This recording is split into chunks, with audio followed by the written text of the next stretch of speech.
start. There I want to walk my way where no one can stop me. Donc alors comme je vous disais, on va pêcher à la canne courte. Donc la ligne est vraiment très importante quand on pêche comme ça. Donc ma canne elle mesure 2 mètres pile à peu près parce que on a raccourci pour mettre l'embout au bout de la canne.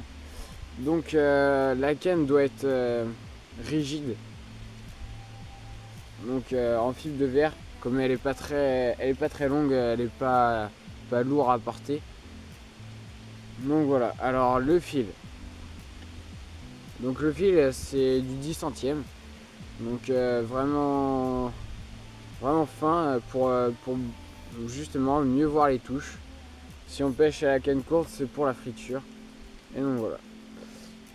Donc voilà les plombs. Donc ce que j'ai fait, je les ai un peu éparpillés sur la ligne pour avoir justement une coulée plus lente pour la friture.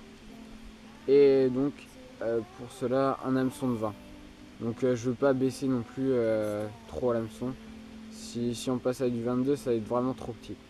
Donc voilà. Et l'hameçon sans ardillon. Donc pour pas abîmer le poisson. Donc voilà, une pêche plutôt sympathique.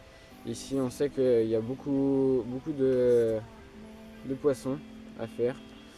Donc petit gardon, petit carpeau, goujon, tanche, etc. Donc voilà. Allez, c'est parti.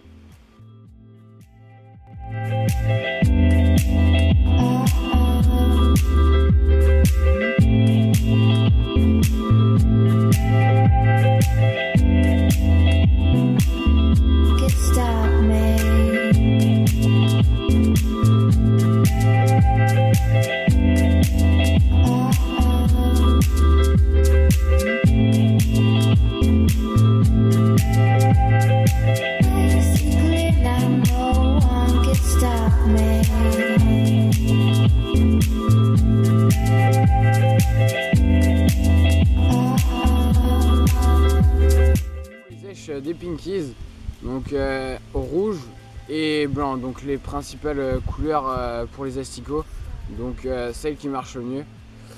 Et donc des pinkies, je vous conseille pour justement la friture. La friture, il faut vraiment que les asticots soient petits, donc ça s'appelle des pinkies.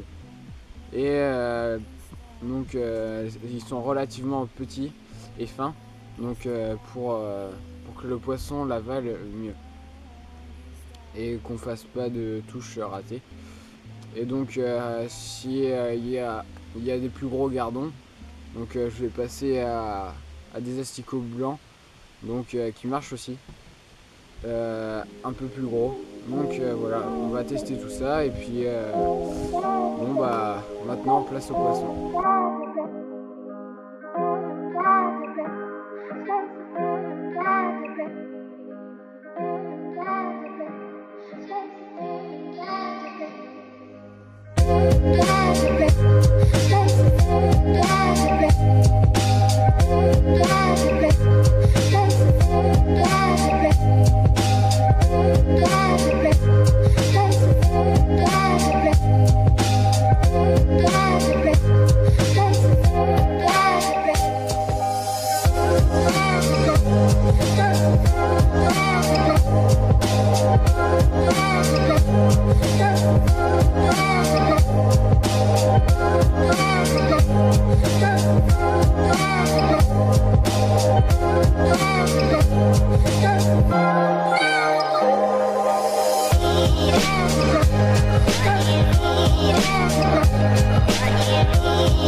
Yeah.